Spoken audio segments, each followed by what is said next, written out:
Hello friends, welcome to lesson 3, Approaches to the Study of Gender, Part A, Introduction.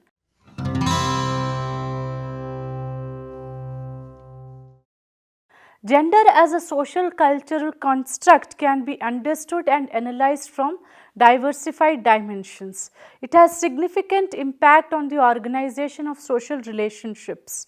The approaches to study of gender include its relationship with sex, sexual division of labor, biological framework, femininity, masculinity, subordination, discrimination, kinship, psychoanalysis, queer framework, feminism, gender performativity, marriage and patriarchy.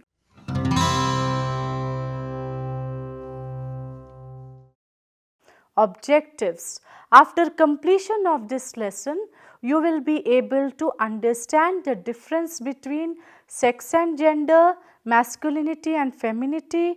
You will be able to describe the biological existentialism, kinship theory and psychoanalytic theories. You will be in a position to appreciate queer theory, gender performativity and comprehend gender from the perspective of marriage and patriarchy.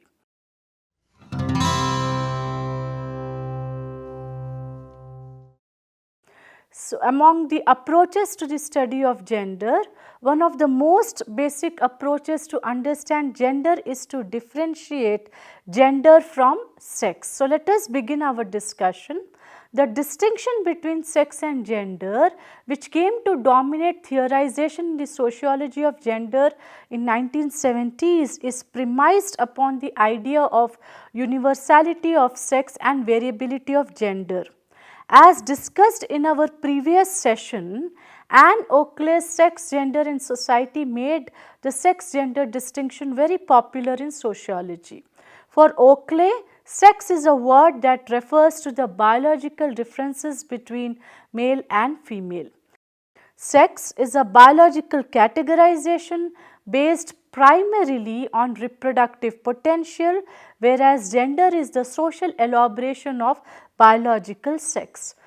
Sex is based in a combination of anatomical, endocrinal and chromosomal features, hormonal profiles, internal and external sex organs, and the selection among these criteria for sex assignment is based very much on cultural beliefs about what actually makes someone male or female.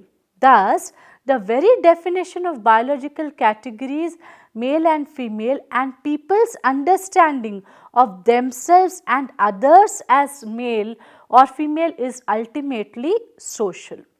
Sex refers to biological and physiological characteristics that define men and women. It also includes genetic differences. Biological sex is determined by genetic and anatomical characteristics. From the aforesaid perspective, sex is fixed and based in nature. Sex is more scientific term that explains physical traits and sexual preferences, sex categories male and female. Sex and gender distinction is very interesting. On one hand, gender refers to the socially constructed roles, behavior, activities and attributes that a given society considers appropriate for men, women or the third gender. Gender is also an acquired identity that is learnt, changes over time and varies widely within and across cultures. On the other hand, the characteristics of sex do not vary substantially between different human societies. Sex is imbibed identity, it is one's biological identity and is biological assigned. Some sexual manifestations can be found from the reproductive abilities of women and physical features.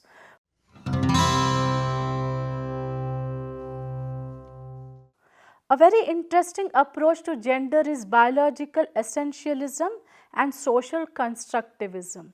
The biological essentialists believe that biological differences between the sexes are significant and that it is the sex that becomes gender. In other words, they believe that gender expressions one's inner essential core. A person is socially a woman because she has a female body and is sexed female. To that extent, they believe that gender cannot be entirely split from sex or analyzed on its own terms. The other school, the social constructionists, believe that sex and biology is of little importance to the idea of gender. They believe that there is nothing innate about gender, that gender behaviors are learnt in particular social environments. The very definition of biological categories and people's understanding of themselves and others as male or female is ultimately social. Anne Foster Sterling sums up the situation in this way: labeling someone a man or a woman is a social decision. We have already discussed in our previous lesson how gender ideology, gender stratification, gender stereotypes and roles, they help us to study and understand gender from a social perspective. The sexual division of labor is a basic structural element in human social organization. Humans are the only primates who have evolved their sexual division of labor. Sexual division of labor is traditionally seen as a natural arrangement that forms the basis of all economic specializations and social structure, leading to the formation of kinship groups and family. In the terminology of Talcott Parsons, it is a term referring to specialized gender roles of male breadwinner and female housewife. The sexual division of labor strengthens the public-private dichotomy. Ideology, biology and culture contribute significantly towards creating this gender-based division of labor. Male and female have different biological makeups. Chromosomal and hormonal differences make males and females physically different. This brings difference in their physical abilities.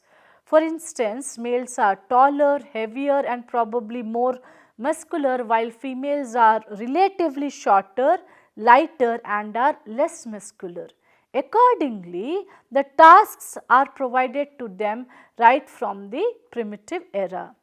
George Murdoch, the American anthropologist, observes there are different tasks for men and women which have become mere universals. Males right from the nomadic era are allotted with the tasks like hunting large animals, cleaning and tilling large patches of land, metal works, wood and bone works, boat building and trapping. Tasks accorded to females include food production, cooking, collecting fruits, carrying water, caring the infants and children. Reproduction is accepted as the specialization of women. While production is taken as the specialized skill of men and the use of plough pulled more men to agriculture, food processing is traditionally allotted to women. Ideologically, the common mindset remains that women have lesser cognitive ability in comparison to males. Therefore, the public works and activities involving the manipulation of power, property and prestige are delegated to them. They are taken as the sole prerogatives of the males. Decision making, creating and recreating consumable goods and commanding social prestige are only possible through male endeavor. So, public sphere is denied to women and domestic sphere is assigned to them. It is believed that in the domestic arena, the tasks are more natural, routine bound, which do not require much mental activities. So, the prevalent ideology assigns private sphere to women and public sphere to men. Cultural explanations of sexual division of labor is based on the structural differences created by sex-based socialization process, the role distribution, mechanisms, agencies of socialization, communication and media reinforce the sexual division of labor.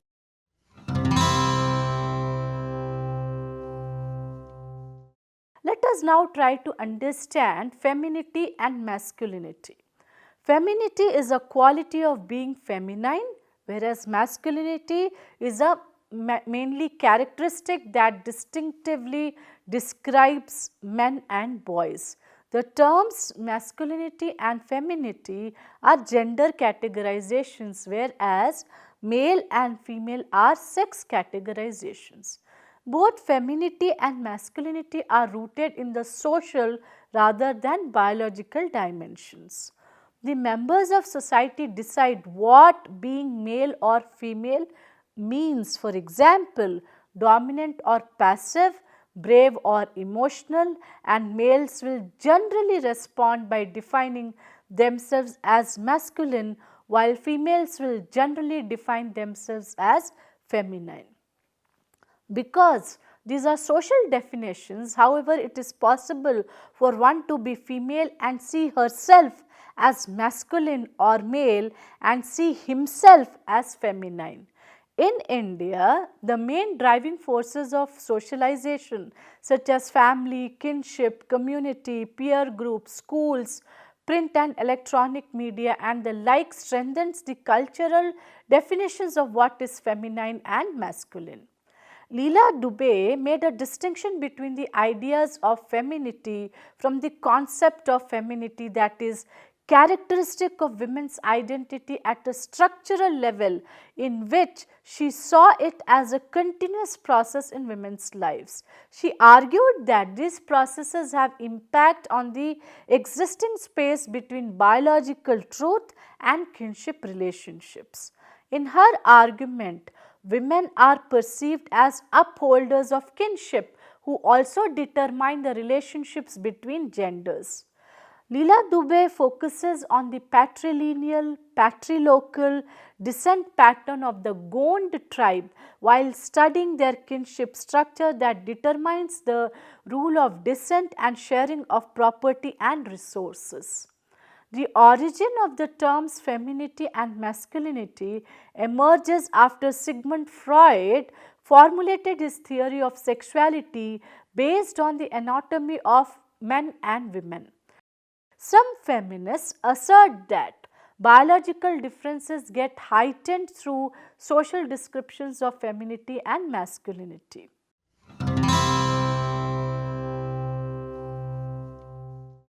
Let us now try to understand discrimination and subordination as an approach towards understanding gender. A significant approach towards gender is also from the point of view of discrimination and subordination, which are linked concepts. These two terms are complementary to each other. Subordination means the action of subordinating or creating a hierarchy or strata. It can be argued that subordination validates discrimination. Therefore, subordination becomes a tool or an ideological basis for discrimination. The very process of primary and secondary socialization in our society clearly demarcates gender specific roles and hence creates a divide between public and domestic domains. There is need to share public and domestic domain between men and women to achieve the goal of gender equality. Gender based discrimination is a universal phenomenon with some exceptions where the status of women is to some extent equal with that of men. In the case of tribal societies, women have greater autonomy. Gender discrimination and subordination are embedded at socio-cultural level as well as socio-structural level. The idea of gender equality enshrined in our constitution has not been fully realized. Even today we hear news of gender based discrimination in the forms of sex selective abortions, female infanticide, domestic violence, molestations, rape, etc. As responsible citizens of this country, it is our duty to stop such discriminatory and criminal behavior. The first step towards this goal is to realize and understand the kinds of discriminations that are prevalent in our society and then to act accordingly. The need of the hour is to discard the patriarchal mindset and start thinking in a rational and scientific manner.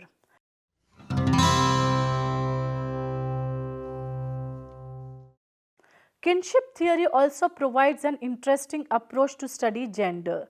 Gail Rubin, an American cultural anthropologist best known as an activist and theorist of sex and gender politics, in her essay, The Traffic in Women, Notes on the Political Economy of Sex, attempts to trace the socio-historical mechanisms by which the sex or gender system is produced.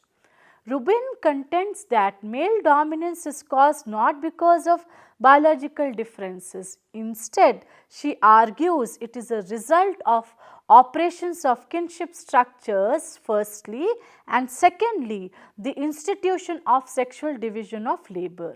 According to Rubin, kinship systems are observable and empirical forms of sex or gender systems. She draws on the work of Claude Lévi-Strauss, French anthropologist and ethnologist, in order to make the argument that kinship gets forged primarily through the exchange of women among men. Such modes of exchange and allocation of women permit men to consolidate relations with various groups and thereby to accumulate power. In order for such exchanges to be effective, women and their sexuality have to be controlled. This brings us to what Rubin conceives as chief element of the political economy of sex, the sexual division of labor. It is such a division of labor that creates differences between genders and the subordination of women. According to Rubin, kinship patterns and the economics of sex and gender together weave complicated networks of dependency and desire between men and women. This configures heterosexuality and also leads to the domestication of women. Kinship structures form an important part of social organization. Kinship structure of a society decides and ensures the membership of people into various groups. Like in a patrilineal kinship structure, a son remains a member of the family of orientation, whereas daughter has to leave her natal house and move to the family of her affinal kins after marriage. She becomes a member of her husband's patrilineal. It is through these membership rules that society perpetuates itself within a definite structure. These kinship structures have special bearing on the perpetuation of patriarchal social structures. The rule of residence after marriage is an important reflection of the principle of kinship.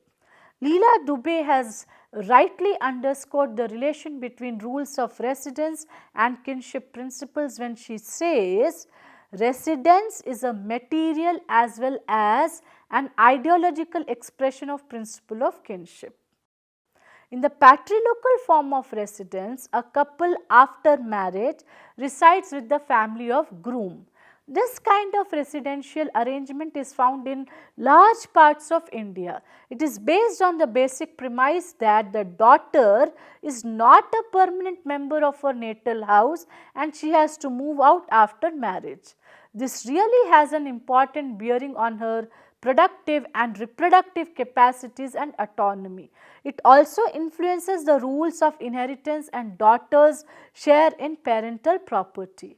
It is generally argued against the daughter's claim over her parental property that if she gets a share of the property, then it will eventually belong to her husband and her in-laws. Also, the notion of payment of dowry dilutes her claim over the property, since it is believed that the dowry is in lieu of her share in the property. The idea of patrilocality entails that a daughter has to sever all ties with her natal house upon marriage. Her in-laws' house is generally a new place where she has limited access and control over the productive resources. Her sexuality is also controlled by her husband and in-laws in the form of demands placed on her to give birth to a male child.